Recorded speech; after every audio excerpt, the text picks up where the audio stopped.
Tea in the Dark, Episode 8.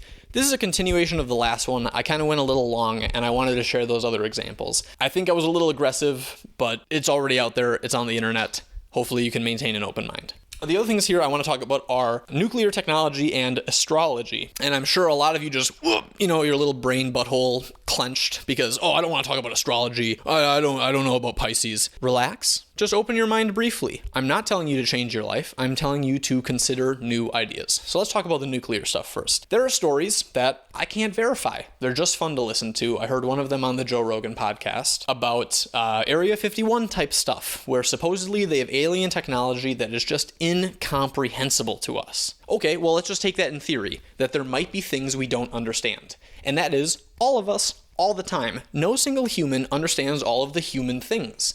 Although more of us understand more things, there wasn't a word for Fahrenheit when cavemen were there, but they could tell that it was cold. And nowadays we can say, 32 degrees Fahrenheit is when water freezes. Also notice that, you don't need a book to tell you that. You've experienced it. There's no scholarly source for that. And remember, there's no scholarly sources in this discussion. Just open your mind, consider things.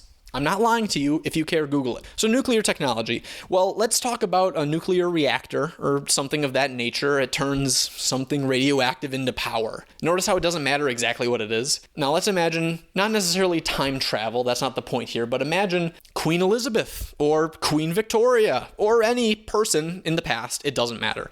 And imagine presenting them with a nuclear reactor. They would know nothing. It would make no sense to them. What do I do? What do I put inside? I don't know where the glowing green rocks are. And it would be baffling. And you could do that with any sort of technology we currently have and bring it to the past. People wouldn't understand. And that's fine. That's making progress. But the point is, those people could, I'm not saying they should, but they could have known that progress is made, new ideas come out. It's okay that we don't understand this thing, but open your mind and know that it might be possible. And so we think back to the alien artifacts in Area 51, if that is real, doesn't matter if it's real, and we don't just think, there's no way this could ever work because by all of our laws of physics, it doesn't work. Well, laws of physics change. And this isn't purely about science. It could be about society, life, any idea. Just consider for a moment that maybe you don't know all that there is to know.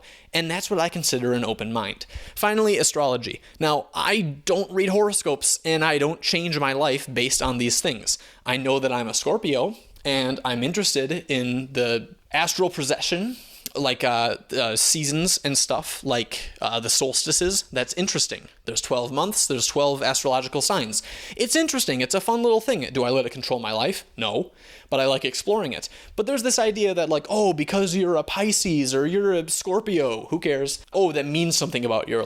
Because I'm a Aquarius, I can't be with a Gemini. And that sounds silly, and I would agree that sounds silly. I would never live my life that way. However, using this example of keeping an open mind, maybe there is some sort of cosmic particle we haven't discovered yet. Quantum stuff, that's new. What do you know about gluons or the Higgs boson? Probably nothing. You're probably a normal person that doesn't know about this stuff. I'm just spitting off words I've heard. I'm not a physicist. But we learn more and more each day that there are things about the universe we just don't know. So maybe it comes to pass that depending on where the Earth is facing in the night sky when you are born matters. Maybe there is some imperceptible particle and the only thing that absorbs it is your mother's womb. And thus, depending on the 9 months prior to your birth, you absorb those particles in different concentrations and then you come out with something different. I don't know. It strikes me as possible. So I won't live my life by horoscopes, but the idea that astrology could be, at an abstract level, real, it strikes me as possible. And I just want people to keep open minds. These days we're so divisive about relatively simple politics, but it's possible that the other people have something you haven't considered. It's possible that nature has something it hasn't presented to us yet. And I like these ideas. Does being a Scorpio change anything about how I live my life? No, absolutely not.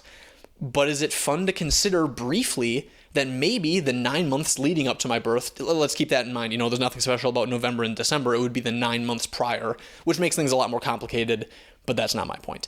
Maybe there's something to it. So I urge us all to keep an open mind. No one was born with a closed mind. It was a choice you made one day. So whoever you vote for, however you live your life, whatever food you eat, just pause and consider maybe there's more to it. That's what I would consider to be an open mind.